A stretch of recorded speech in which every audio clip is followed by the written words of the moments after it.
আমাদেরকে সড়কে আন্দোলনও করতে হতে পারে সরকারকে সঠিক রাস্তায় নিয়ে আসার জন্য। আজকের দিনে প্রশ্ন হচ্ছে যে আমরা সামনের দিনে কি কি সংস্কার চাই, কিভাবে নির্বাচন চাই, কখন নির্বাচন চাই ইত্যাদি। প্রশ্ন হচ্ছে এই সরকারের সফলতা, ব্যর্থতা, সিদ্ধান্ত এবং সিদ্ধান্তহীনতা, এগুলো এখনকার প্রশ্ন। আমরা যদি এই সরকারকে সফল হতে দিতে চাই, তাহলে সরকারকে গাইড করার জন্য, পরিচালনা করার জন্য আমাদেরকে যথেষ্ট সমালোচনা করতে হবে। এমনকি আমাদেরকে সড়কে আন্দোলনও করতে হতে পারে সরকারকে সঠিক রাস্তায় নিয়ে আসার জন্য।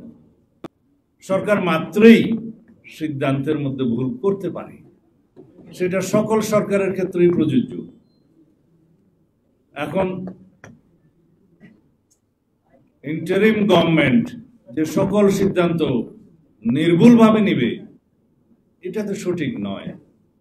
ভুল তাদেরও হতে পারে, কিন্তু সেটা সঠিকভাবে পরিচালনা করার দায়িত্ব এদেশের সাংবাদিক সমাজের যেমন আছে, রাজনৈতিক গণতান্ত্রিক শক্তিগুলোর, সামাজিক শক্তিগুলোরও তেমন ভূমিকা আছে।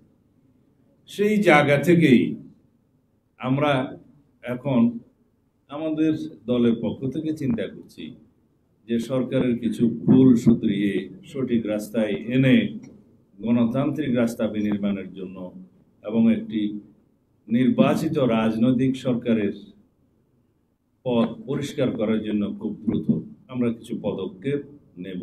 সেটাকে আপনারা সরকার আন্দোলনও বলতে পারেন, সমালোচনাও বলতে পারেন। অবশ্য মাননীয় প্রধান উপদেষ্টা মাঝে মধ্যেই বলেন যে আমরা বেশি বেশি করে যেন সমালোচনা করি, সরকার সঠিক পথে থাকে। এই সরকারের একটি সঠিক গুণ আছে, তা হচ্ছে সরকার মাঝে মধ্যে ভুল সিদ্ধান্ত নিলেও সমালোচনার মুখে সেই ভুলগুলো শুধরায়, গু ধরে বসে থাকে না। এবং সরকার যখন ভুল শুধরায় তখনই মনে করতে হবে এই সরকার জনগণের সরকার।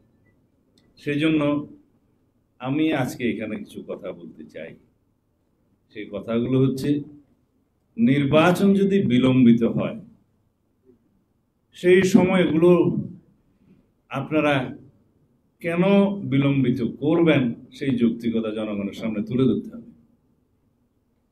ইতিমধ্যে 6 মাস পার হয়েছে। সংস্কার কমিশনগুলো রিপোর্ট প্রদান করেছে সরকারের কাছে।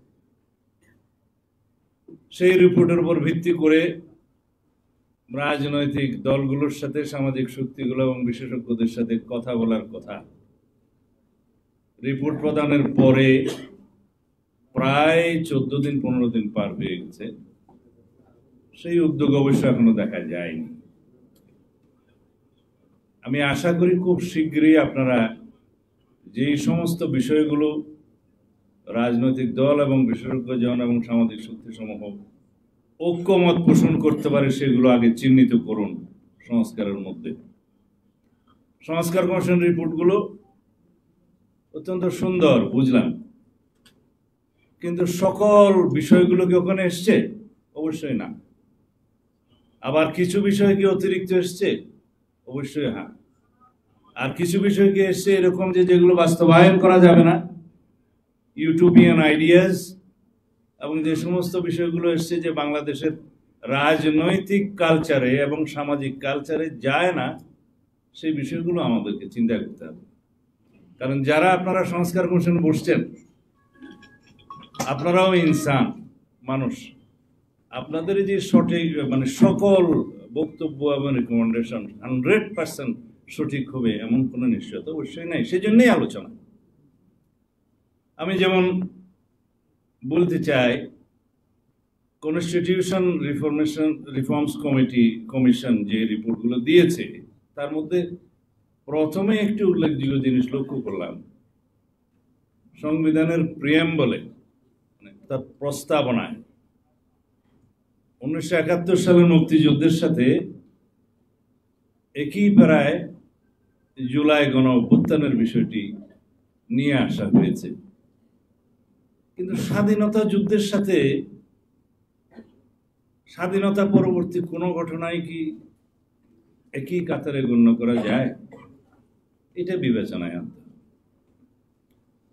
জুলাই ঘোষণাপত্র বৈষম্য বিরোধী ছাত্র আন্দোলন এবং জাতীয় নাগরিক কমিটির পক্ষ থেকে জুলাই ঘোষণাপত্র দেওয়ার জন্য তারা কর্মসূচি দিয়েছিলেন।